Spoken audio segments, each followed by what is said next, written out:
Hello বন্ধুরা, কেমন আছো তোমরা সবাই? আজ চলে এসেছি নতুন আরও একটা ভিডিও নিয়ে। বান্ধবীর বাড়ি থেকে ডিরেক্ট চলে এসেছিলাম মামার বাড়ি। মামা বাড়ি জঙ্গলমহলে। সকালে ঘুম থেকে উঠেই চলে গিয়েছিলাম ছাদে, শীতের সকালের মিষ্টি রোদ পোহানোর জন্য।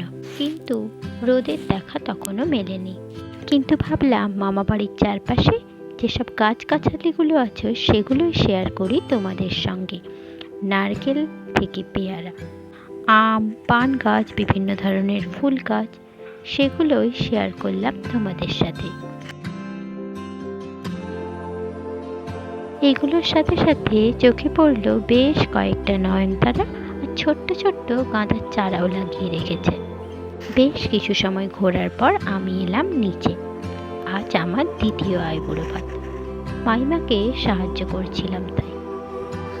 মাইমা, আমি, দিদা সবাই মিলে ঝটপট কাজগুলো সেরে ফেললাম।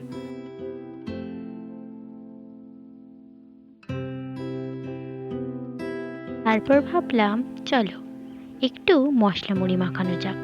তাই আমি শসা, টমেটো, পেঁয়াজ এগুলো কেটে নিলাম। মাইমা চলে গেল রান্নাঘরে আর আমরা করছিলাম মুড়ির জোগাড়। ভাই, দাদু, মামা, দিদা, মাইমা সবার সাথে একসাথে উপভোগ করব বলে আজ বানালাম মশলা মুড়ি।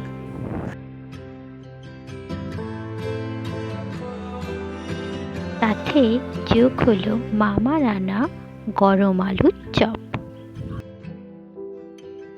সবকিছু একসঙ্গে মেখে গল্প করতে করতে আজকের মুড়ি খাওয়াটা শেষ করলাম।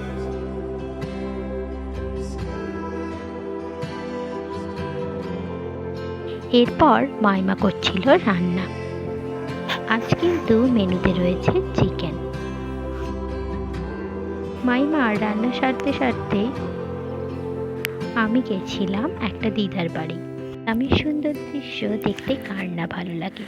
আমিও তেমনভাবেই উপভোগ করি আমার মামা বাড়ির চারিপাশটা। এরপর চলে এসেছিলাম দিদার বাড়ি। সেখানে দিদা দিয়েছিল কিছু মিষ্টি। এটা ছিল আমার দ্বিতীয় আইবুড়ো ভাত।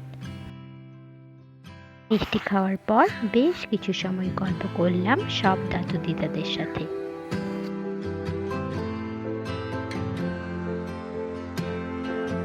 তারপর ফিরে এসে আবার রেডি হতে শুরু করলাম, কারণ আজ মাইমা দেবে আইবুড়ো ভাত। ঘড়িতে তখন প্রায় 2। ঝটপট রেডি হয়ে খেতে বসে গেলাম।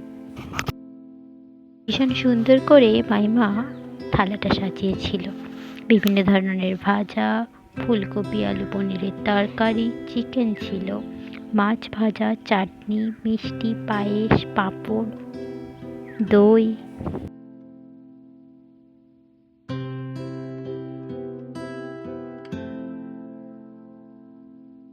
নেওয়ার পর ভাবলাম আজকে তো তোমাদের লুকটা দেখানোই হয়নি, তাই গেলাম আয়নার সামনে। কিছু সময় পর চলে গিয়েছিলাম ছাদে। শাড়ি পরেছিলাম বলে বেশ কিছু কিছু ছবি তুলেছি আমি। আর এভাবেই শেষ হয়েছিল আমার তৃতীয় আইবুড়ো ভাত। এরপর সন্ধেবেলায় আরও একটা আইবুড়ো ভাত পেলাম। মিষ্টি শেষ হতে না হতেই চলে এসেছিল গরম আলুর চপ। চপ শেষ করে রওনা দিলাম মামাবাড়ির উদ্দেশ্যে আবারও। পরের দিন সকালে স্নান সেরে গেছিলাম মায়ের পিসি বাড়ি, আর সামনেই ছিল আমার মামাবাড়ির মন্দির। দিদার সাথে গল্প করতে করতে পৌঁছে গেলাম মায়ের পিসি বাড়িতে। এখানে দিদাও আমাকে মিষ্টি মুখ করিয়েছিল। তারপর বেশ কিছু সময় গল্প করার পর আমরা বেরিয়ে গিয়েছিলাম মন্দির যাওয়ার উদ্দেশ্যে।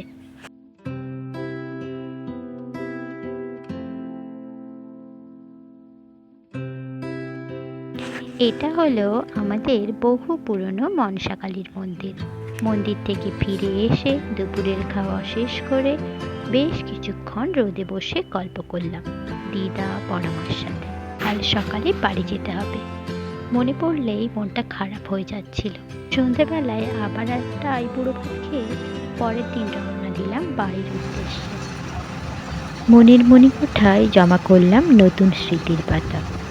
তোমাদের যদি আমার আজকের এই ভিডিওটা ভালো লেগে থাকে তবে তোমরা প্লিজ লাইক আর কমেন্ট করে দিও।